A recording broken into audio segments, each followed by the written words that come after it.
Karibu tena, hii ni Dira ya Dunia kutoka idhaa ya Kiswahili ya BBC. Mimi ni Roncliffe Odit. Na kama kawaida ya siku ya Ijumaa, leo tunajadili swala la viziwi katika jamii yetu na kupewa nafasi sawa. Na hapa katika studio ninao watu wawili. Na watu hawa ni wa kipekee sana kwa sababu mmoja wao ni Abdi ambaye ni mwenyekiti wa jamii ya watu wanaoishi wakiwa viziwi hapa jijini Nairobi, lakini vile vile ninaye Damaris Kamande. Damaris ni mwanahabari hapa BBC licha ya kwamba yeye ni kiziwi, na ni mwanahabari anayefanya kazi katika Dira ya Dunia TV. Kwanza ulijisikiaje wakati ambapo umepata kazi hapa kufanya na sisi? Nilifurahia sana kwa sababu sikuamini kwamba ningepata nafasi hii ya kazi, kwa sababu kwa kawaida hapa nchini kwetu kupata nafasi ya ajira huwa changamoto kubwa sana. Utapata masomo hadi chuo kikuu na kupokea shahada ya uzamifu. Unaweza kusoma chochote kile unachokitaka, ila kupata kazi ni ngumu sana. Kwangu mimi nimepata ujuzi na uzoefu wa kazi, na hili ni jambo ambalo ningependa kuonyesha wenzangu katika jamii ya wasioweza kusikia hapa Kenya na barani Afrika. Serikali zetu zimeweka sera na sheria za kutosha kuhakikisha kwamba mnapata haki na nafasi sawa katika masuala ya elimu, ajira na kila kitu. Kuna sera na sheria za kutosha? Ndiyo, tunakabiliwa na changamoto nyingi tena kwa muda mrefu sana. Tungependa kwamba watu wanaobuni na kutekeleza zile sera zinazotuhusu watuhusishe, kwa sababu hawafanyi hilo. Kwa mfano, wazia hili. Serikali inapobuni sera kuhusu walemavu wa kusikia bila kutuhusisha sisi, na hili hutokea mara kwa mara, na sio tu hapa Kenya bali barani Afrika kwa ujumla. Mfano mwingine, unapomtazama dada yangu Damaris hapa, swali la kwanza utamuuliza ni jinsi anavyoweza kupokea simu na kuandika ujumbe mfupi kwa simu, si ndio? Na hata utamuuliza anaandika vipi taarifa na kama anajua kupiga picha za video. Kwa hivyo kuhusu swala la sera hatujumuishi kabisa, na hiyo ndio changamoto tunayokumbana nayo. Kwa wale wengine ambao wako nyumbani, viziwi ambao bado wamefichwa katika jamii zetu, au wazazi ambao wana watoto viziwi wako nyumbani kwa sasa, ungetaka kuwaambia nini? Nini ambacho wanapaswa kufanya ili kuhakikisha kwamba wanafikia mafanikio kama yako? Kwangu mimi ningependa kueleza kwamba wanaweza kufanya chochote kile ambacho wenye uwezo wa kusikia wanaweza kufanya, na wala wasijifungie kwa msingi wa kuwa ati wana ulemavu wa kusikia. Una uwezo wa kufanya kile ambacho aliye sawa anaweza. Odit, wewe ni mtangazaji wa televisheni, na hata mimi pia naweza kuwa mtangazaji. Huo ndio mtazamo wangu ambao nitawapa.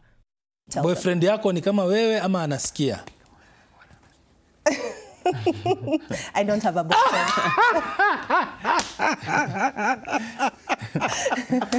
Abdi,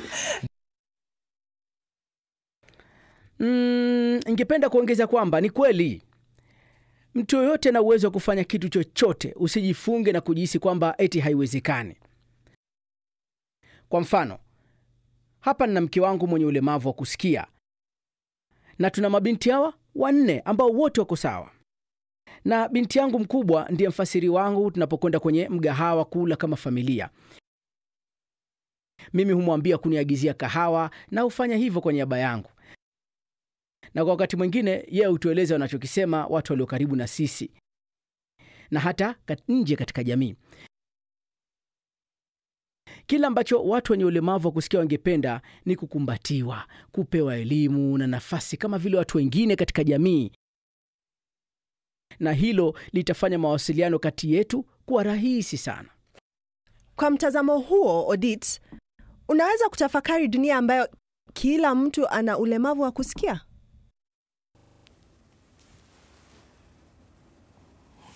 Una wazo zuri. Ni kweli, ingekuwa sote tunatumia lugha ya ishara na kila mtu angekuwa anajua. Abdi, kwa mtizamo wako, unafikiri kuna siku itafika duniani ambapo kila mtu atakuwa anaweza kuongea lugha ya ishara na kila mtu atakuwa anaweza kuwakubali viziwi na tuishi maisha kama watu wa kawaida sote pamoja? Ndiyo, kila mwaka katika mwezi wa Septemba tunaadhimisha ule mwezi mzima kuwahusu watu wenye ulemavu wa kusikia kote duniani. Na hapa nchini Kenya, kama katika mataifa mengine, lugha ya ishara inatambulika rasmi kisheria. tuna Kiingereza, Kiswahili na lugha ya ishara ya Kenya kama lugha rasmi ya kitaifa. Na hilo basi wale linatufanya sisi kama watu wenye ulemavu wa kusikia kuwa mojawapo ya jamii ambazo zina nguvu katika bara la Afrika.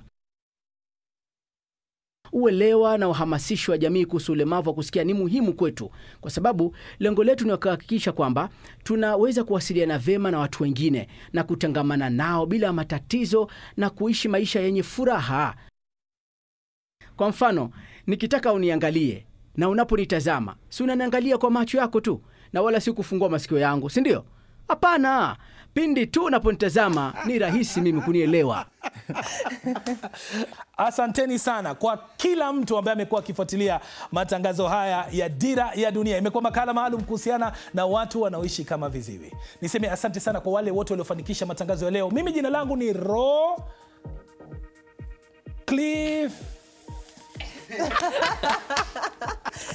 Wacha niseme tu, mimi jina langu ni Ron Odit. Asante sana kwa wale wote waliofanikisha matangazo ya leo, na watakia wikendi ya kukata na shoka. Tujifunze lugha ya ishara.